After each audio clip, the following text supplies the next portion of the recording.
বন্ধুরা good morning. সকাল সকাল দেখো আজকে আমরা বাজার করতে চলে এসেছিলাম, অনেকক্ষণ আগেই এসেছি। তো আজকে চিকেন রান্না হবে, তাই জন্য একটু চিকেন নিতে এসেছি। তোমাদের দাদার আজকে ছুটি ছিল, তো ননদের বাড়িতে একটু ফুলের কাজ করে নিয়ে তারপরে আমি বাজারে এসেছি। বাজার করে নিয়ে এখন যাব বাড়িতে, তারপরে হবে রান্না। দিয়ে এসে আর বসিনি, তা এসেই মোটামুটি সমস্ত রান্না বাড়া শুরু করে দিয়েছিলাম, কারণ সকালবেলা গেছিলাম ফুল করতে। আর এই যে দেখো এখানে যে মাছও কিনেছিলাম আর মাংসও কিনেছিলাম। তো মাছ একটু ভাজা করছি, 2 পিসের মতো মাছ ভাজা করবো দুজনের জন্য, আর চিকেন রান্না করবো। এই হলো রান্না। চিকেনটা এখানে ম্যারিনেট করে রেখেছি, ম্যারিনেট করে রেখে দিয়েছি। এবারে চিকেনটা রান্না করবো। আর ভাত ওইদিকে ভাত বসিয়েছি। তো এখানে চিকেন কষিয়ে দেখো এই যে ঝোল বসিয়ে দিয়েছি এইদিকে। আর এদিকে আমাদের পাকুপুরির জন্য একটু চিকেন তুলে রেখেছি এখানে, ওটা লঙ্কা ছাড়া, ওটা একটু পরে রান্না করব, কষিয়ে রেখেছি। আর এখানে একটু কষানো মাংস তুলেছি। আর এদিকে যে ভাত হয়ে গেছে, এখন এই কষানো মাংসটা একটু খাবো। আর আজকে ফুল বানাতে গিয়ে আমার এই নোকটার যে অবস্থা হয়েছে, ভীষণ ব্যথা, তো ওই জন্য চামচ দিয়ে এখন একটু খাবো। নিজের হাতে কোনো কিছু রান্না করলে তারপরে যদি সেটা খেয়ে সবাই খুব ভালো বলে, সত্যি বলছি সেরকম তৃপ্তি মনে হয় আর অন্য কিছুতে হয় না। নিজের কষ্ট করে রান্না করে তারপরে যখন শুনি না যে খুব ভালো হয়েছে, খেতে খুব টেস্টি হয়েছে, তো সত্যি মনটা ভীষণ ভরে যায়।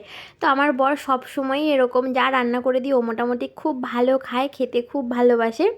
আর সত্যি কথা বলতে ও আমার হাতের রান্না খেতে খুবই পছন্দ করে। কি বললো তো, চিকেনটা ওদের বাড়িতে সেইভাবে হতো না, কারণ আমার শ্বশুর শাশুড়ি কেউ চিকেন খায় না। ও সেইভাবে চিকেনটা না খেতে পারতো না বাড়িতে। তো সেই জন্য করে মোটামুটি ও এখন আমরা তো চিকেনটা খাই আর কি, আগে সেইভাবেও খেতেও পারতো না।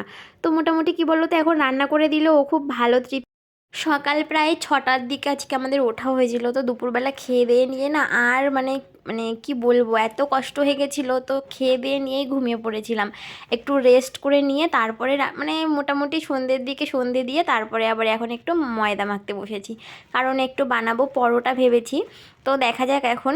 তো সেই জন্যই আর ময়দাটা মাখছি। আর আমার ননদদেরকেও একটু পাঠাবো দুপুরে, তো ওদের জন্য চিকেন তুলে রেখেছিলাম।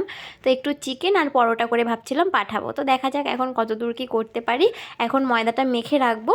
তো একটু তাড়াতাড়ি মাখতে আসলাম, কারণ ওদের বাড়িতে ননদের বাড়িতে যাবে তোমাদের দাদা দিয়ে আসতে। তো ভাবলাম একটু সন্ধেই তাড়াতাড়ি করে একটু বানিয়ে দিই, তাহলে তাড়াতাড়ি দিয়ে আসতে পারবে। ভাবলাম পরোটা বানাবো, হয়ে গেল লুচি, কারণ তোমাদের দাদা বললো পরোটা বানাতে হবে না, তুমি একটু লুচি বানাও, গরম গরম লুচি খাই। আমি ভাবছিলাম একটু পরোটা বানাবো। তো যাই হোক, বরের যা ইচ্ছা সেটাই পূরণ করার চেষ্টা করছি। তো দেখো এই যে গরম গরম ফুলকো ফুলকো লুচি। তো এখন এই লুচি নিয়ে আর চিকেন নিয়ে পাঠাবো আমার ননদের বাড়িতে। দুপুরে তো তুলে রেখেছিলাম ওদের জন্য, তা ভাবলাম দুটো লুচি করেও পাঠিয়ে দিই, ওরা সবাই মিলে খেতে পারবে, আমার পাকু বুড়ি বিশেষ করে খেতে পারবে। তো সেই জন্য করেই লুচি করে আর ওদের জন্য এখন পাঠাবো। তো চলো আজকের ব্লগটা এখানেই শেষ করলাম। তোমাদের কেমন লাগলো জানিও। সারাটা দিন এইভাবেই আমাদের ছুটির দিনটা কাটে। তো চলো আজকের মতো টাটা, সবাই খুব ভালো থেকো, আবার খুব তাড়াতাড়ি দেখা হবে।